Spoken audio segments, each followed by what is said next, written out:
Hello friends, आपका स्वागत है आम आदमी फाइनेंस के एक और क्लासरूम सेशन में। और आज हम बात करने वाले हैं इंश्योरेंस की। इंश्योरेंस एक बहुत ही कॉमन टॉपिक है और फाइनेंस का एक बहुत इंपॉर्टेंट पार्ट है। इंश्योरेंस का मतलब होता है वो आपको प्रोटेक्ट करता है, आपको किसी भी मुसीबत से बचाने के लिए एक प्रोडक्ट बनाया गया है इंश्योरेंस। उसको समझना बहुत ज़रूरी है। अगर आपने हमें सब्सक्राइब नहीं किया तो अभी कर लीजिए, बेल आइकन दबाइए हमारे लेटेस्ट वीडियो सबसे पहले पाने के लिए। तो चलिए शुरुआत करते हैं आज के टॉपिक की, जो कि है इंश्योरेंस। तो इंश्योरेंस कई प्रकार के होते हैं। आप जब गाड़ी खरीदते हैं तो गाड़ी का इंश्योरेंस लेते हैं, आप हेल्थ इंश्योरेंस ले सकते हैं, लाइफ इंश्योरेंस ले सकते हैं। लेकिन किस तरह के इंश्योरेंस आपको बहुत ज़रूरी है लाइफ में लेना चाहिए, इस वीडियो में गाड़ी के इंश्योरेंस की बात नहीं करूंगा, सिर्फ दो इंश्योरेंस की बात करूंगा, एक हेल्थ इंश्योरेंस और एक लाइफ इंश्योरेंस की। गाड़ी के इंश्योरेंस के लिए आप जो गाड़ी खरीद रहे हैं, आप किसी भी अपने ऑटोमोबाइल एडवाइजर से आप उस बारे में पूछ सकते हैं। नहीं तो आप कार ब्लॉग इंडिया को फॉलो कर सकते हैं, जो कि मेरा दूसरा चैनल है। वापस आते हैं लाइफ इंश्योरेंस और हेल्थ इंश्योरेंस पे।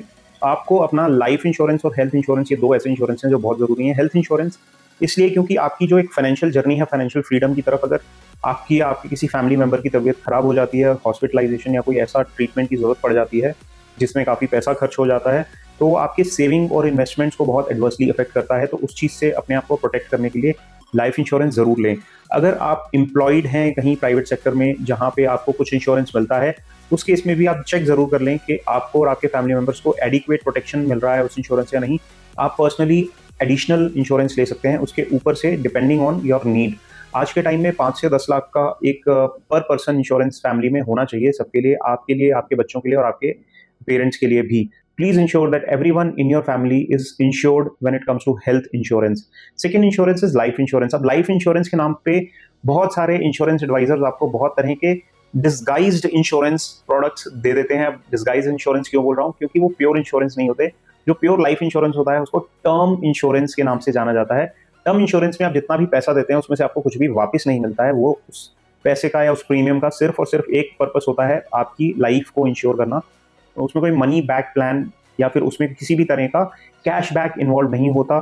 जिसमें कैश बैक इन्वॉल्व होता है उस तरह के प्लान में जनरली आप जितना प्रीमियम पे कर रहे हैं उसकी कंपैरिजन में आपको एक छोटा सा ही इंश्योरेंस कवर मिलता है, और उसकी कंपैरिजन में एक बहुत बड़ा अमाउंट किसी ना किसी इन्वेस्टमेंट प्रोडक्ट में चला जाता है। लेकिन ऐसे प्लान्स की जनरली फीस बहुत हाई होती है। मैं किसी कंपनी का या किसी प्लान का यहाँ पे नाम नहीं लेना चाहूँगा, बट आप खुद से चेक कर सकते हैं। और जनरली जो आपको वादा करते हैं कि आपको 15 साल में, 20 साल में डबल, ट्रिपल या वटेवर अमाउंट आपको मिल जाएगा, आप अगर उसका CAGR कैलकुलेट करेंगे, हमने अपना एक वीडियो में CAGR कैलकुलेट करना सिखाया, तो आप देख के हैरान हो जाएंगे कि अगर आप इतने लंबे टर्म के लिए उस पैसे को डबल भी करते हैं तो आपका CAGR इफेक्टिवली 3-3.5% का ही निकलता है, जो कि आपको सेविंग बैंक में पैसा रखने से या फिर FD करने पे भी उससे बेटर रिटर्न मिल जाएगा।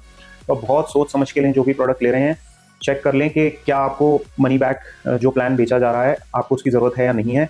It is always better to buy a term insurance separately and you invest your money separately. For example, अगर आप एक मनी बैक प्लान लेते हैं, मैं एक मोटा गणित बता रहा हूँ, जिसका आप साल का 30-40 हज़ार रुपये प्रीमियम दे रहे हैं, उसमें आपको शायद 10-15 लाख रुपए का इंश्योरेंस कवर मिलता है। लेकिन अगर आप 30-40 हज़ार रुपये प्रीमियम दे रहे हैं और आपने अपने 30s में एक लाइफ इंश्योरेंस कवर लिया है, तो उतने ही पैसे में हो सकता है किसी एक अच्छी इंश्योरेंस कंपनी से, रेप्यूटेड इंश्योरेंस कंपनी से आपको 1 से 2 करोड़ का इंश्योरेंस कवर मिल जाए।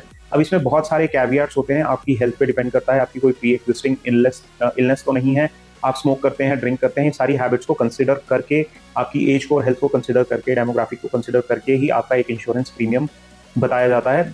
बट मैंने जो ऑब्जर्व किया है, मेरी ऑब्जर्वेशन ये है कि जो मनी बैक प्लान होते हैं वो 5 से 10 गुना ज़्यादा प्रीमियम पे होते हैं compare to a pure term insurance plan.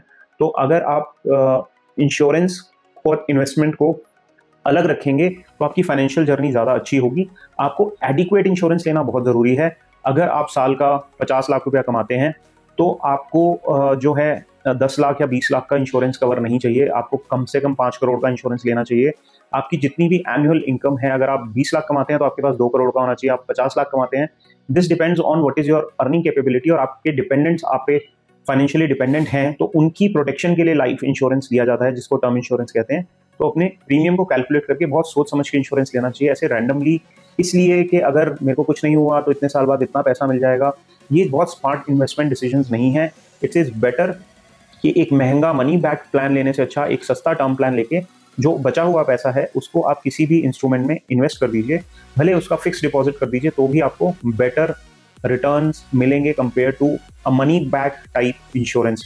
तो बी अवेयर, आपको इस ट्रैप में नहीं आना है। और अगर आपको कोई ऐसा पिच करता है तो CAGR कैलकुलेटर खोलिए, आपको वो जो रिटर्न बता रहे हैं उसका इंडिकेटिव रिटर्न बता रहे हैं कितने समय में, उसको कैलकुलेट कीजिए। उसका CAGR अगर 5 या 6% से कम आ रहा है तो उससे बेटर तो शायद आप FD में ही बना लेंगे। तो ऐसा प्लान लेने का कोई भी सेंस नहीं बनता है। आई होप ये इन्फॉर्मेशन, एक शॉर्ट वीडियो आपको काम आया होगा। अगर आपको लगता है ये यूजफुल इन्फॉर्मेशन है और आप और आपके फ्रेंड्स, अगर आपने अपना करियर स्टार्ट किया है, आपको कोई मिसलीड करके बहुत लंबा इंश्योरेंस बेच गया है, आपके पास लुक बैक पीरियड होता है, आप उसको पॉलिसी को सरेंडर भी कर सकते हैं। Better is to avoid such policies. अगर आप उसको अवॉइड नहीं कर सकते तो at least make an inform decision और ऐसे ही इंश्योरेंस प्लान लें जिसकी आपको एक्चुअली नीड है, ना कि ऐसे जो आपको कोई एजेंट जबरदस्ती पुश कर रहा है बिकॉज उनको अच्छा कमीशन मिलता है वो प्लान बेचने के लिए। तो इस चीज़ के लिए थोड़े से जागरूक रहें और अपनी फाइनेंशियल जर्नी को अच्छा बनाएं। ऐसी और वीडियोस के लिए हमें फॉलो कर लीजिए, लाइक कर लीजिए, शेयर कीजिए, सब्सक्राइब कीजिए और अपने दोस्तों के साथ शेयर करना ना भूलिए। आपसे जल्दी मिलेंगे अपने नेक्स्ट वीडियो में, तब तक के लिए बाय बाय।